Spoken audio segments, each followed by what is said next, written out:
Shalom Bapak Ibu Saudara-saudari yang dikasihi dan mengasihi Tuhan. Kita bersyukur hari ini Tuhan boleh memberkati kita. Mari kita mengucap syukur kepadanya, kita boleh datang kepadanya untuk kita boleh mendengar sabdanya. Tuhan terima kasih, kami bersyukur hari ini Engkau sudah dan boleh memberkati kami.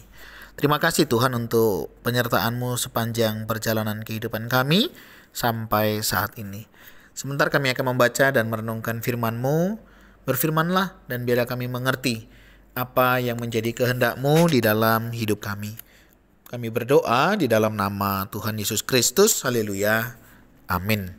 Ayat bacaan kita hari ini terambil dari Markus pasal yang ke-14 ayatnya yang ke-18. Ketika mereka sedang duduk di situ dan sedang makan, Yesus berkata, "Sesungguhnya aku berkata kepadamu, seorang di antara kamu akan menyerahkan aku, yaitu dia yang makan dengan aku." Amin. Demikianlah firman Tuhan, mari kita merenungkannya. Tema renungan kita hari ini yaitu tak terpikirkan. Sudah pasti saya tidak akan pernah menyangkal Tuhan.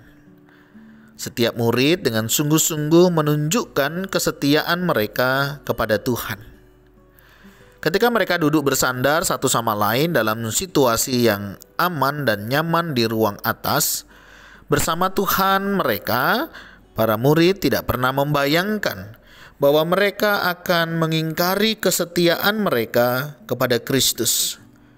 Tetapi Yesus memandang mereka dan berkata, "Sesungguhnya seorang di antara kamu yang makan bersamaku akan menyerahkan aku."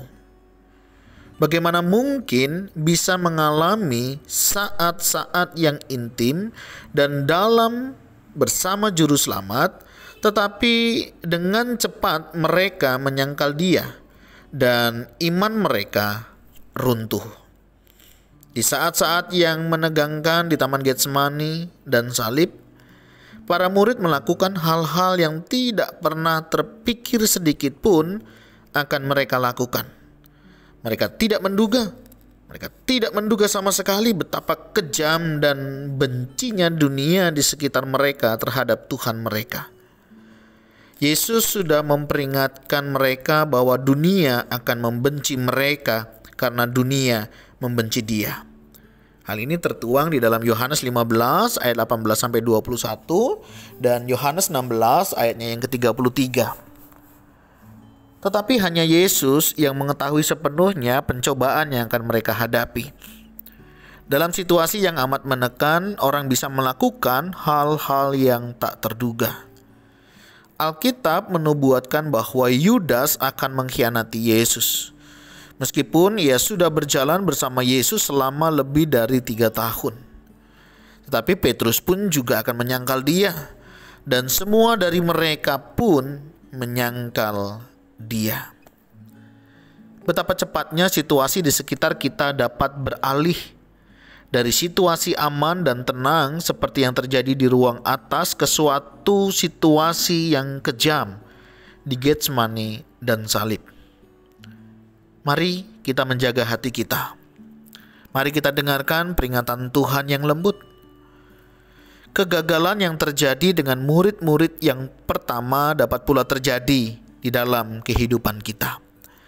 Kita pun sangat mungkin menyangkal Yesus seperti yang dilakukan murid-murid pertama pada waktu itu. Jika Yesus memperingatkan kita di area-area tertentu dalam hidup kita yang bisa menuntun kita untuk menyangkal Dia, mari kita perhatikan peringatannya hari ini. Tuhan terima kasih Engkau boleh mengingatkan kami bahwa ada banyak hal yang tak terpikirkan di dalam hidup kami. Bagaimana kami pun bisa mengalami seperti apa yang para murid pada saat itu alami. Mereka bisa menyangkal, kami pun juga berpotensi untuk menyangkali Engkau di dalam hidup kami. Apakah itu dalam kesuksesan, apakah itu dalam keberhasilan, dalam dunia bekerja, bangun pernikahan, dalam kehidupan kami hari lepas hari. Tuhan jaga hati kami, untuk kami boleh tetap taat setia pada panggilan yang Engkau berikan. Dan kiranya Engkau menolong kami ya Tuhan, untuk kami boleh tetap setia kepadamu. Tolong kami ya Tuhan, jika ada di antara kami yang sudah mendapatkan peringatan dari Tuhan, tolong kami Tuhan untuk kami boleh diubahkan, sehingga hidup kami boleh mengalami perubahan. Dan kami tidak membiarkan diri kami untuk jatuh di dalam pencobaan. Allah Roh Kudus tolong mampukan kami. Kami berdoa dalam nama Tuhan Yesus Kristus. Haleluya. Amin. Bapak Ibu Saudara, demikian renungan kita hari ini. Kiranya boleh menolong kita di dalam merenungkan cinta kasih Tuhan di dalam kehidupan kita. Tuhan Yesus memberkati kita sekalian. Shalom.